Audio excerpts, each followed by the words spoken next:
Hola a todos, bienvenidos al canal. Hoy les traigo la reseña de Algo que brilla como el mar, de la escritora japonesa Hiromi Kawakami. Esta novela me encantó, pero leyendo comentarios por ahí, sobre todo en Goodreads, me he dado cuenta que no a todos les pasó lo mismo, porque su historia es bastante particular, carece de lo que diría una trama clásica. Se trata básicamente de relatar la cotidianidad. Aquí abro el libro para que vean la letra. Así que se trata básicamente de una historia de cotidianidad. Relata la vida de un adolescente que se llama Midori en un periodo determinado de su vida. Es la historia de una búsqueda de sentido. Tal cual como a mí me gustan las novelas. Esas donde los personajes están perdidos y están buscando su camino. Pero no es una búsqueda activa. No es que el personaje vaya a buscar respuestas. Sino que Midori, el protagonista, y todos los personajes de la novela van entendiendo y aprendiendo cosas a medida que la vida pasa. Ellos no son activos, ellos no se mueven en búsquedas de respuestas, sino que la vida los golpea, los estrella, y ellos chocan contra ella, contra la vida, constantemente, y a partir de ello reflexionan. Por lo tanto, la historia no presenta la típica trama con un nudo interesante para luego esperar un gran desenlace al final. Eso no pasa aquí, y eso causa que a muchos no les guste, y dicen: entonces, ¿qué tiene de bueno esta novela? Aquí va la clave, hay que leerla con atención, porque es una novela que está en clave. Hay que fijarse en la gran artista que es Kawakami, es fenomenal. Es definitivamente para mí una gran maestra narradora. El principal detalle a considerar es cómo va insertando pequeños flashbacks de la vida del protagonista, de Midori.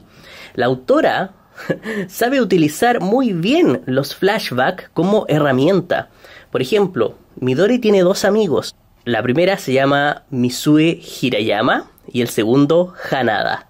Para presentarlos, la autora no recurre a una larga narración introductoria de cómo se conocieron, de cómo fueron sus relaciones desde pequeño, sino que usa pequeños vistazos al pasado, muy cortos, breves, con los que el lector entiende el nivel de intimidad que tienen los personajes. Es grandioso porque te das cuenta, con tan solo unos cuantos vistazos al pasado, que no es una amistad superficial la de ellos. Entonces, cuando estos personajes aparecen en el presente de la historia e interactúan con Midori, no se siente falsa su relación. Y esos típicos diálogos acotados propios de la literatura japonesa contemporánea logran profundidad. Kawakami lo logra con pincelazos, con delicadeza, con arte. Como lectores nos encontramos leyendo el libro, como si nada. Estamos leyendo lo que nos cuenta Midori en su presente. Y de repente termina un párrafo e ingresa un corto flashback. Miren, ¿cuánto será en eso? 1, 2, 3, 4 líneas. 5, 6, 7, 8. 8 líneas. Y luego vuelve al presente de golpe. Pero no queda mal. No es tosco. Está muy bien hecho. Y es muy breve. Es como si le fluyera colocar los flashbacks sin problemas a la autora. Una de las cosas más difíciles que yo creo al momento de escribir y crear personajes es que no resulten falsos, es que sus relaciones no resulten falsas. Entonces el escritor debe darse el tiempo de que el lector pueda sentir que esos personajes tienen relaciones verdaderas que los unen. Y Kawakami no necesita darse unas 4 o 5 páginas para lograr eso, no, 8 líneas. Miren lo que dice aquí. Para mí, todo entra en la categoría de normal. Está hablando Midori en este momento. Incluso aquella pelea que tuve con Hanada, de la que salí con un dedo inflamado, porque quise darle un puñetazo en el estómago que él esquivó ágilmente y mi puño se estrelló contra un poste de electricidad. Punto y coma. ¿Por qué? Porque aquí nos está hablando de Hanada. Miren lo importante que es esto. Esto es un recuerdo de Midori. Y si se fijan, lo que nos cuenta de su relación con Hanada es una pelea. ¿Qué cosa más importante y simbólica es una pelea de los niños? Cuando los niños se pelean, es porque tienen cierta relación íntima. En esta pelea te está diciendo de que Hanada y Midori tienen lazos más allá de simplemente conocerse. Y después del punto y coma, dice: o la primera vez que conseguí hacer el amor con Mitsui Hirayama, después de 3 intentos frustrados. De todos modos, a mi madre no le cuento todo lo que me pasa, por supuesto. Miren cómo acentúa la autora la relación entre Mitsui Hirayama y Midori. ¿Qué más intimidad que haber hecho el amor con esta chica? Claro, es una gran intimidad, hay una relación, un fiato importante entre ellos. Y simplemente con decir, o la primera vez que conseguí hacer el amor con Mitsui, con eso ya te está diciendo que el personaje Mitsui, cuando aparezca, es un personaje importante para Midori, el protagonista. Pero hay algo más, la autora le suma una cuota. Dice, después de 3 intentos frustrados.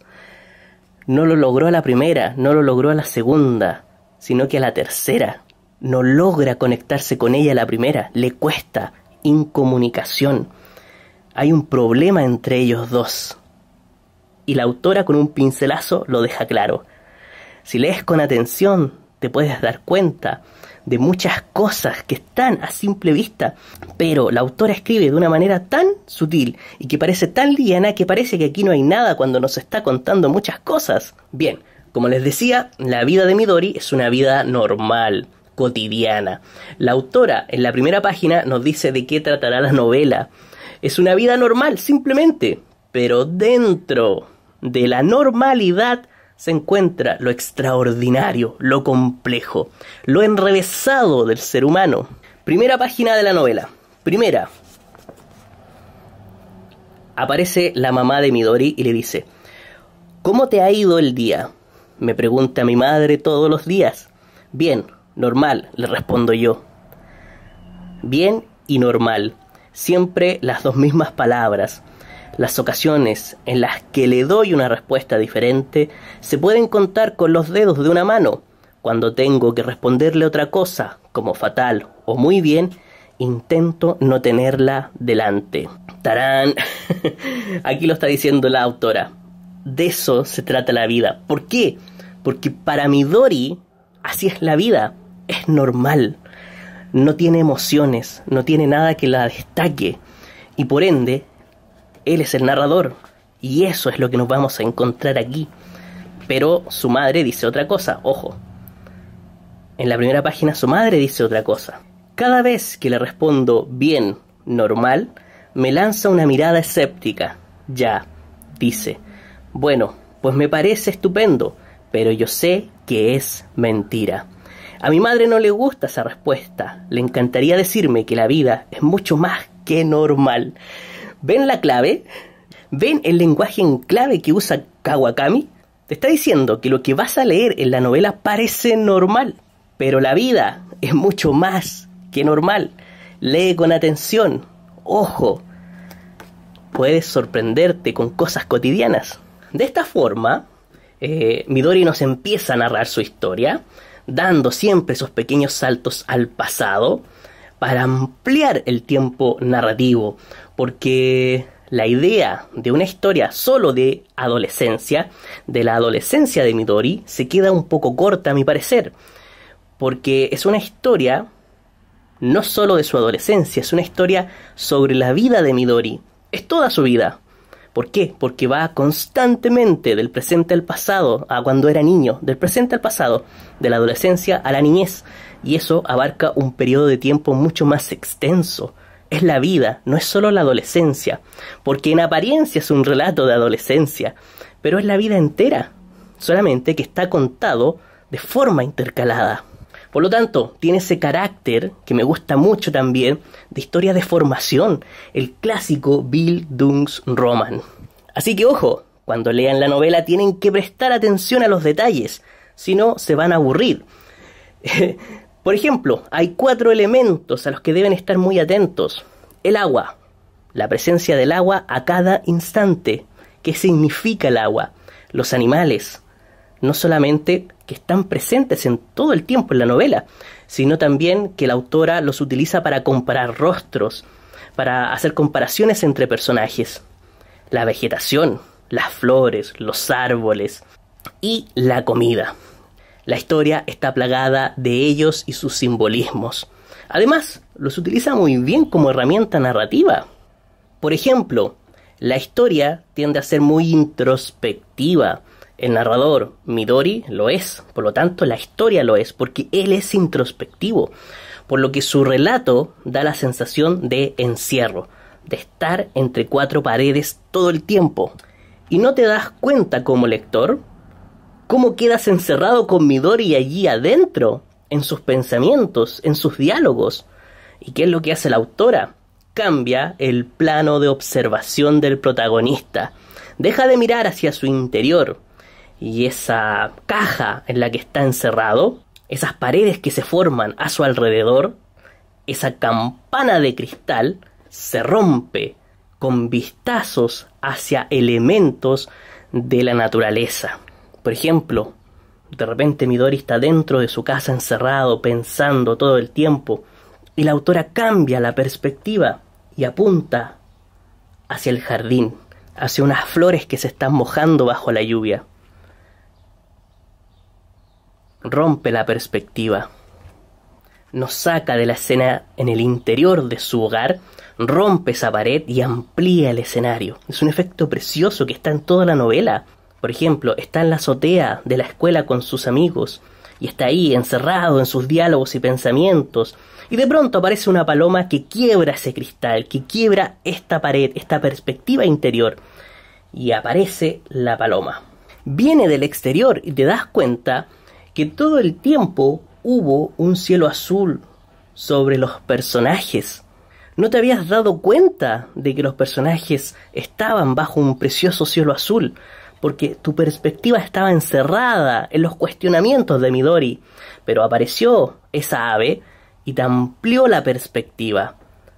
Hizo que la profundidad del escenario aumentara. Me equivoqué en el dibujo. Lo siento. Así debería verse. Bueno, lo intento. Ustedes me entienden. A veces no son los animales ni las plantas. A veces es un avión que pasa volando y la perspectiva cambia. La autora cambia la perspectiva del lector hacia el cielo, ampliando el cuadro.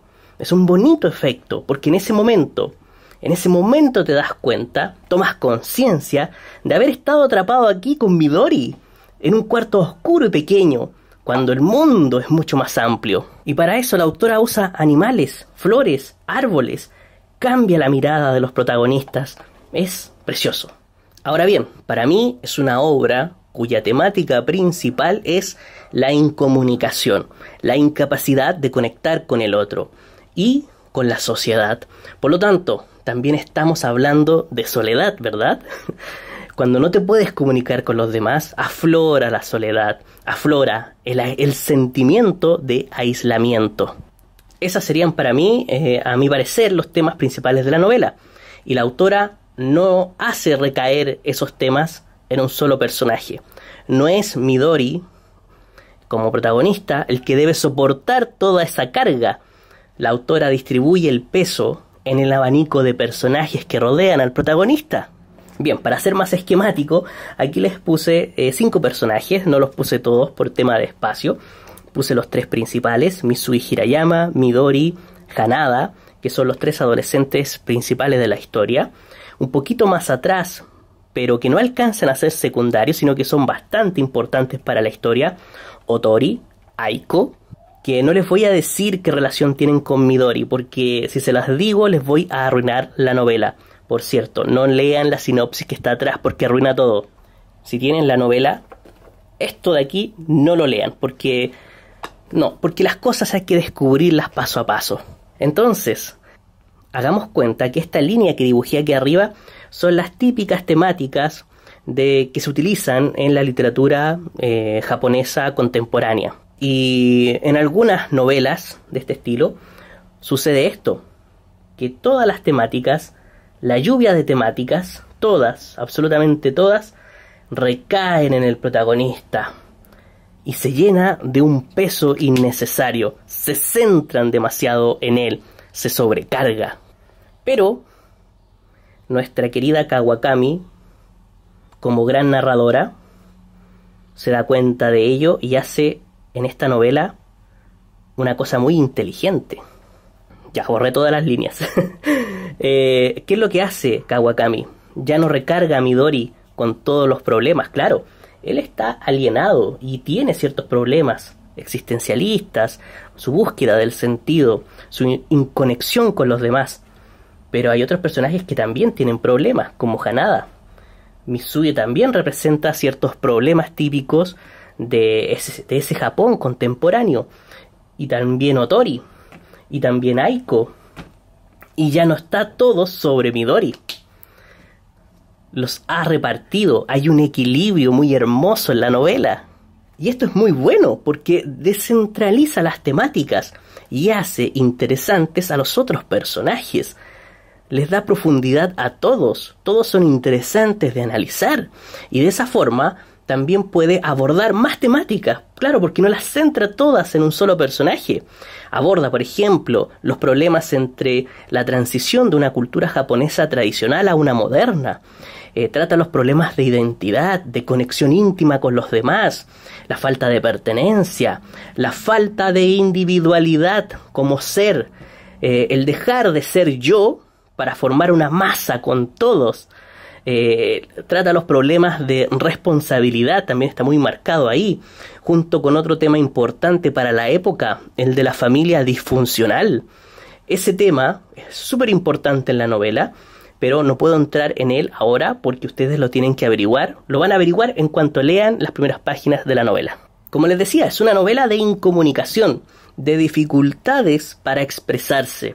Los personajes no son capaces de comprenderse a sí mismos y por lo mismo tampoco pueden expresarse con claridad con el otro, con el resto. El caos interno impide la clara transmisión de sentimientos. Y en ese momento la comida, yo les dije que la comida era muy importante, juega un rol fundamental. La comida es un puente comunicacional. Las horas de colación, los momentos de tomarse un descanso y sentarse a comer un bocado, lo que sea, da paso al diálogo, al intento de comunicación. Cuando lean la novela, fíjense bien que los mejores diálogos de la historia se dan en momentos en que los personajes están comiendo. Es impresionante. Las apariciones de animales e insectos son demasiadas, muchísimas. Pero me cuesta a mí personalmente interpretarlas. Creo que me falta mucho más conocimiento de la cultura japonesa como para poder entender esos simbolismos. Yo sé que hay un mensaje tras esas comparaciones, tras decir que aquella chica tiene cara de pez, tras decir que se parecen a arañas transparentes. Yo sé que hay un mensaje ahí, pero no lo puedo captar, lamentablemente. Hay muchas comparaciones que se hacen entre personajes y animales, y mucha presencia de ellos a cada instante. Sé que ahí hay algo que nos quiere comunicar la autora, pero no tengo la capacidad suficiente como para interpretarlo, pero sé que está ahí. Y el otro elemento importante es el agua. Aparece como agua, por ejemplo, que sale del grifo. Aparece como lluvia. Aparece como el mar. Aparece como charcos, como gotas que resbalan por pétalos de las flores, como rocío. El agua, de alguna forma, toma la forma del instante. Se acopla, se amolda al momento. Es una especie de reflejo de las almas de los protagonistas en un momento determinado. Demuestra, por ejemplo, una situación incómoda. El agua toma la forma de incomodidad. Cuando lo lean se van a dar cuenta. También demuestra estancamiento. Cuando no pueden comunicarse, entenderse dos personas, aparece el agua estancada. también demuestra furia. Hay una escena, también demuestra caos. Hay una escena en donde se está tocando un tema muy sensible y llueve con una fuerza increíble. No, me encanta. Y también hay momentos de paz y armonía y el agua está en consonancia con ello. El agua es la materia prima de la ficción de Kawakami. El mundo ficcional de la autora está hecho de agua. Esta novela, su materia prima, no es la tierra firme, es el agua. Y los personajes en esta historia son islas. ¿Se acuerdan que les dije que era una novela de incomunicación? ¿Que era una novela de aislamiento? Los personajes son islas y el mundo está hecho de agua. Todos, Midori, Mizui y Hanada, son pequeñas islas que habitan un mar tormentoso. Hay un mar que impide que se comuniquen entre ellos. No hay puentes que los unan, que los conecten. No es casualidad que en los últimos capítulos de la historia se desarrollen exclusivamente en islas japonesas. ¿Ven lo que les digo de la simbología? La historia te dice que los personajes son islas y Kawakami finaliza el libro en islas de Japón. Y allí deben utilizar lanchas para poder cruzar de una isla a otra, para poder conectarse. Kawakami te lo está diciendo. Así es mi novela. Esto es lo que yo te quería decir. Lo bello, lo hermoso, es como parece que ese mar, esa agua, finalmente se apacigua y finalmente se empiezan a crear puentes comunicativos. Puentes comunicativos entre los personajes. Bueno, espero que les haya gustado esta reseña y nos vemos el próximo sábado. Saludos a todos.